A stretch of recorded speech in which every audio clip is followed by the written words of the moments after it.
Welcome to red TV. నేను మీ Teja. Game changer భారీ అంచనాలతో ఈరోజు రిలీజ్ అయింది. అయితే దీనికి దర్శకుడు తమిళ్ డైరెక్టర్ శంకర్ గారు. సో అందరికి మనకి బాగా తెలుసు. గతంలో ఆయన తీసిన సినిమాలు చాలా సూపర్ డూపర్ హిట్. మరి తమిళ్ దర్శకులు తెలుగులో తీస్తున్న ఫిల్మ్స్ అన్ని కూడా ఫ్లాప్ అవుతున్నాయి. ఇంతకుముందు మురుగదాస్ దర్శకత్వం వహించిన సినిమాలన్నీ కూడా ఫ్లాప్ అయినాయి, పెద్ద పెద్ద స్టార్లతో కూడా.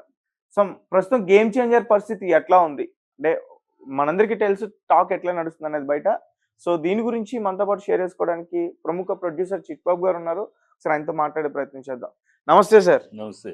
సో గేమ్ చేంజర్ శంకర్ గారు దర్శకత్వంలో వచ్చిన గేమ్ చేంజర్ చాలా భారీ అంచనాలతో రిలీజ్ అయింది. అండ్ చాలా మంది కూడా చాలా ఎక్స్పెక్టేషన్స్ పెట్టుకున్నారు ఈ సినిమా పైన.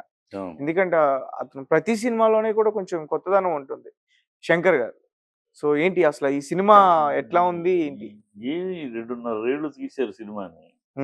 2.5 ఏళ్ళు ఈ సినిమాకి అంత టైం తీసుకుని అంత తీసిన ఇంపాక్ట్ ఆ సినిమా కనపట్ల. ఓకే. ఎందుకంటే ఏదో శివాజీ ఒక్కడు అట్లా కలగలిపి తను తీసిన సినిమాలని మిక్స్ చేసి మళ్ళీ ఇంకొక మిక్సీలో వేసి ఇంకొక కథ తయారు చేసినట్టు ఉందని ఇంపాక్ట్ ట్రైలర్లోనే అదే కనపడింది. అందుకని దానికి అంత బజ్జు రాలా. ట్రైలర్ ఇలాంటి సినిమాలకి ట్రైలర్ రాగానే ఒక బజ్ వస్తుంది. ఏమి రాలా. ఎందుకంటే ట్రైలర్లోనే ఎక్కడ ఇంపాక్ట్ కొత్తతనము శంకర్ బ్రాండ్ ఆఫ్ క్రియేటివిటీ అనేది ఎక్కడ కనపడలా. ఏదో చూసిందే ఎక్కడో చూసింది దాంట్లో చూసి కొన్ని కంపోజిషన్స్ అయితే ఇండియాలో భారతీయులు కనపడ్డ కంపోజిషన్స్ కొన్ని కనపడ్డాయి ట్రైలర్లోనే. సో కొన్ని ఎగరటం దూకటం తప్పితే ఏదో ఐఎమ్ అన్ప్రెడిక్టబుల్ అనేది కూడా ఒక పంచ్ లాగా కాకుండా దీనిలాగా పంచ్ లాగా లేదు. ఇప్పుడు పంచ్ స్టైల్ వేయాలనుకున్నది అది ఎక్కడో మిస్ అయింది. ఏదో చెయ్యాలని ఏదో చేసినట్టు అనిపిస్తుంది ట్రైలర్ లో. పిక్చర్ కూడా ఇవాళ టాక్ అదే వచ్చేసింది. పిక్చర్ కూడా ఎక్కడ ఇంపాక్ట్ కనపడలేదు, ప్రజల్లో లేదు, ప్రేక్షకుల్లో లేదు. ఈవెన్ పబ్లిసిటీ కూడా ఏంటో వాళ్ళు చాలా నార్మల్ గా వెరీ ఆర్డినరీ సినిమాకి చేస్తున్నట్టు చేస్తారు. అంటే వాళ్ళ ముందు దిల్ రాజు ప్రొడ్యూసర్. ఇప్పుడు ఒకటేనమ్మా, నేను ఎప్పటి నుంచి చెప్తున్నా, రేట్లు పెంచమని అడుగుతున్నారు అంటేనే వాళ్ళకి సినిమా మీద కాన్ఫిడెన్స్ లేనట్టే. సినిమా మీద కాన్ఫిడెన్స్ లేదు, ఉండకపోతేనే ఏమవుతుందేమో 3వ రోజు పడుకుంటుందేమో, 4వ రోజు పడుకుంటుందేమో, 5 రోజులు ఎంత పిండాలో అంత పిండేసుకుందాం అనే తాపత్రయంకి ఈ రేట్లు పెంచండి, మాకు అది ఇవ్వండి, ఇది ఇవ్వండి. ఇప్పుడు ఏం పెంచుతారు రేటు? పెంచిన రేటుకి వచ్చేవాడు ఉండాలి కదా, ఇప్పుడు తగ్గించుకోవాలి రేటు. ఈ 2 రోజులు అయినాక మామూలు రేట్లకే సినిమా పబ్లిష్ చేసుకోవాలి. రేట్లు పెంచడం అనేది తప్పుడు ఆనవాయితీ, తప్పుడు. నేను ఖర్చు పెట్టాను సినిమాకి. ఎందుకు ఖర్చు పెట్టాను? బిజినెస్ బట్టి ఖర్చు పెట్టాను. బిజినెస్ అయితే నేను ఎందుకు ఖర్చు పెడతాను? నన్ను ఉద్ధరించడానికి, ప్రేక్షకులు ఉద్ధరించడానికి త్యాగం అదేమన్నా. నాకు మరి గతంలో ఎందుకు ఖర్చు పెట్టలా? 10 ఏళ్ల క్రితం ఎందుకు మనం తెలుగు పిక్చర్లు ఇలా ఖర్చు పెట్టలా? అప్పుడు అంత మార్కెట్ లేదు. మార్కెట్ పెరిగింది. మార్కెట్ పెరిగినప్పుడు ₹1,00,000 వస్తుందంటే 90,000 ఖర్చు పెడతాం. ₹100 వస్తుందంటే ₹90 ఖర్చు పెడతాం కదా. ఇప్పుడు 500 కోట్లు, 600 కోట్లు, 1000 కోట్లు వస్తుందంటే 700 కోట్లు, 800 కోట్లు ఖర్చు పెడతారు. అంతేగా, రాకపోతే ఖర్చు పెట్టరు కదా. వస్తుందని ఉండబట్టే కదా, బిజినెస్ ఉండబట్టే కదా. దానికి ఏదో మేము ఖర్చు పెట్టే డబ్బులు తగ్గివ్వండి, మేము ఖర్చు పెట్టే డబ్బులు తగ్గి పెంచండి, ఏమిటది? ఆ స్లోగనే దరిద్రం స్లోగన్. అడుక్కుంటానికి వెళ్ళటం ప్రభుత్వం దగ్గర, చీప్ అవ్వటం ప్రభుత్వం దగ్గర గతంలో లేదు.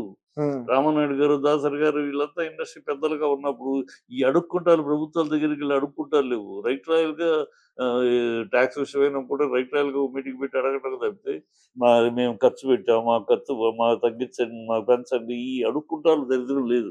ఈ అడుక్కుంటారు స్కీమ్ వచ్చినాకే ప్రభుత్వానికి కూడా అలుసైపోయింది ఇండస్ట్రీ. ప్రభుత్వం ఇదివరకు సినిమా ఫీల్డ్ మీద ఉండాల్సిన రెస్పెక్ట్, సినిమా ఫీల్డ్ మీద ఉండాల్సిన గౌరవ మర్యాదలు కోల్పోవడానికి కూడా ప్రభుత్వం దృష్టిలో ఈ అడుక్కుంటం మొదలెట్టినాక ఈ దరిద్రం అడుక్కుంటం మానేయాలి.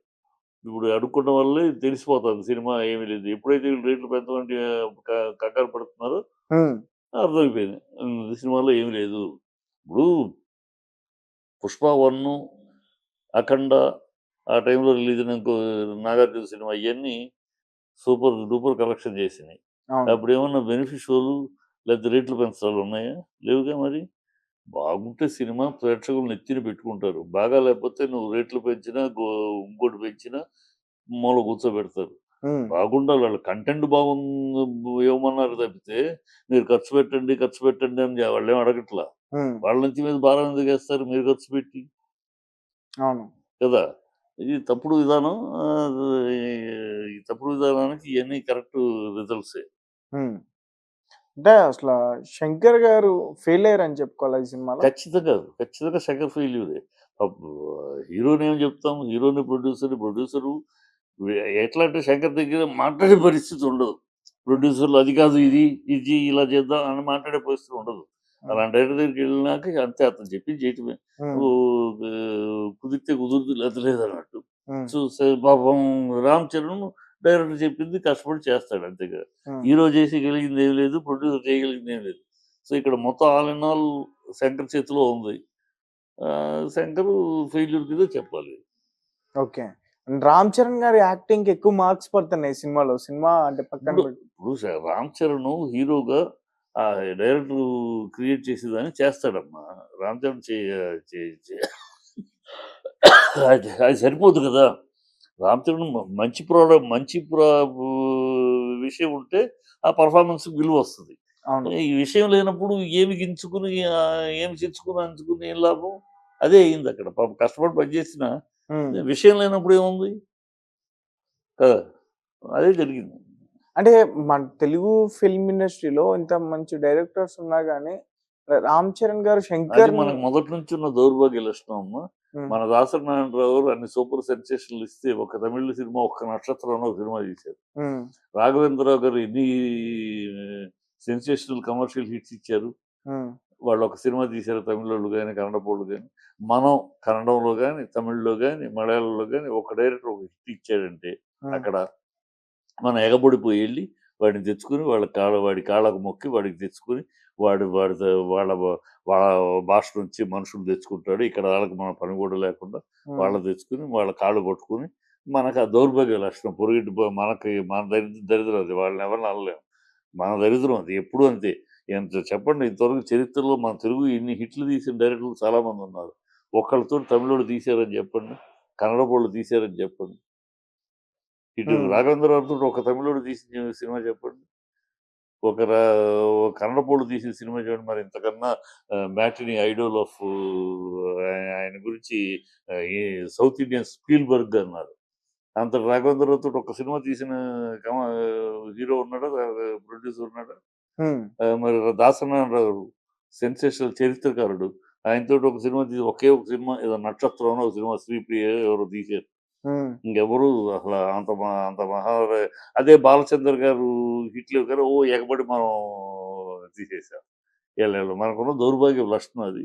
ఆహ్, పక్కింటోడు పక్కోడు ఈ కాళ్ళు పట్టుకుంటాం, వాడి సంగ నాకటం మనకు అలవాటు. మన కర్మ అది. అంతే వాళ్ళని ఇంకోళ్ళని అనటానికి లేదది. అండ్ గతంలో గూడా 'మురుగదాస్' కూడా ఫెయిల్ అయ్యాడు కదా సార్. ఇక్కడ 'స్పైడర్' గాని, ఇప్పుడు అయినా 'చిరంజీవి' గారితో 'స్టాలిన్' గాని. నువ్వు ఫెయిల్ అయినా సరే మన తెలుగోడి లక్షణం అది. తెలుగోడి లక్షణం ఫెయిల్ అయినా రేపు ఇంకో తమిళోడు ఒక హిట్ ఇవ్వని, ఓ 'భాస్కర్' తమిళోడు తీసుకొచ్చి ఇక్కడ హిట్ ఇచ్చాడు ఒక సినిమా. అక్కడ తమిళ్‌లో ఫ్లాపు. అయినా మనోళ్ళు సినిమా ఇవ్వడానికి సిద్ధంగా ఉన్నారు. అక్కడ ఎవడు ఇవ్వడు. హ్మ్. మనోళ్ళు అక్కడ ఫెయిల్యూర్ అయినా సరే ఇతర భాషా దర్శకులను తీసుకొచ్చి నెత్తిన పెట్టుకుంటాం మనకు అలవాటు. అరే సినిమా తీద్దాం. మన తెలుగోళ్ళు ఉన్నారు. ఉన్నోళ్ళలో సెలెక్ట్ చేసుకొని తీసుకోవడం అని కాదు. అక్కడ ఎవడో పీకాడు తమిళ్‌లో ఓ పెద్ద హిట్ ఇచ్చేసాడు. వాడి వెనకాల పరిగెత్తుకుంటూ లోపల వాడికి మళ్ళీ వాడికి డిమాండ్ పెంచి 'కరుణాకరన్' తమిళ్‌లో ఎన్ని సినిమాలు తీసాడు? తెలుగులో ఇది. మనోళ్ళే తమిళ్‌లో ఒక హిట్ ఇచ్చాడు అనగానే ఎగబడిపోయి వాడికి సినిమాలు ఇచ్చేసారు. తమిళ్‌లో ఎవడు ఇవ్వట్లే ఆడికి. హ్మ్. మనకున్న దౌర్భాగ్యం అది. అది మనం వాళ్ళని తప్పు పట్టలేము. వాళ్ళనే చూసుకుంటారు. మనం హిట్ ఇచ్చినా, సెన్సేషన్ సూపర్ డూపర్ హిట్ ఇచ్చినా మన తెలుగు డైరెక్టర్ వాడెవడు పెట్టుకోడు. మనమే అక్కడ తమిళ్‌లో ఒక సూపర్ హిట్ అంటే వాడి వెనకాల వెళ్ళిపోయి వాడికి వాడి ముందు చేతులు కట్టుకొని, వాడిని బతిమాలుకుని ఏదో అసలు ఈ దరిద్ర బుద్ధి దాస్య బుద్ధి మన తెలుగోడిది. చాలా కానీ 'రామ్ చరణ్' గారు ఇప్పుడు ఆయన 'బుచ్చిబాబు' గారికి సెకండ్ ఫిల్మ్. అవును. అది కూడా పాన్ ఇండియా. సో, మరి ఆయనకి ఛాన్స్ ఇచ్చారు కదా! ఈ ఛాన్స్ ఇచ్చాడు. ఇప్పుడు 'రామ్ చరణ్' క్వెషన్ చేయటం కాదు ఇక్కడ మనం. హ్మ్. అనేది ఒక తమిళ్ వాడు, తెలుగు మన నేచర్ అది. మనం ఇతర భాషా దర్శకుల్ని, ఇతర భాషా టెక్నీషియన్‌లని నెత్తిన పెట్టుకుంటాం మనకు అలవాటు. మన టెక్నీషియన్స్‌ని వాళ్ళని వాళ్ళు పెట్టుకోరు నెత్తిన. దాన్ని ఇంకా కుదిరితే ఇదిగో తెలుగు ప్రొడ్యూసర్ వెళ్ళిపోయి అతనితోటి సినిమా తీస్తాడు. ఎవడు 'ధనుష్' తోటి సినిమా. 'ధనుష్' తోటి సినిమా అని ఇంకోటి. మన తెలుగు హీరోతోటి మన తమిళోడు ఎవడు తీయడే. ప్రొడ్యూసర్. మన మన ఇప్పుడు మన తమిళ్ ప్రొడ్యూసర్ ఎవడొచ్చి తెలుగు హీరోని పెట్టుకొని తీయడే. వాడిని మాత్రం మనం పెట్టుకొని తీస్తాం తమిళ్ హీరోని. ఇక్కడ హీరోలు కరువైనట్టు. ఈ దాస్య బుద్ధి అదే అన్నాను. అందువల్ల ఇవన్నీ జరుగుతూ ఉంటాయి. ఈ వీటి గురించి కర్మ అది అంతే అనుకోవాలి. తెలుగు జాతికి ఉన్న కర్మ. సో ఫైనల్ గా మీరు మూవీకి రామ్ చరణ్ గారి మూవీకి రేటింగ్ ఇస్తారా? ఈ సంక్రాంతిలో 3వ స్థానం అది అంతే. రేటింగ్ కన్నా ఆ స్థానం 3వ స్థానం అంతే. Okay sir.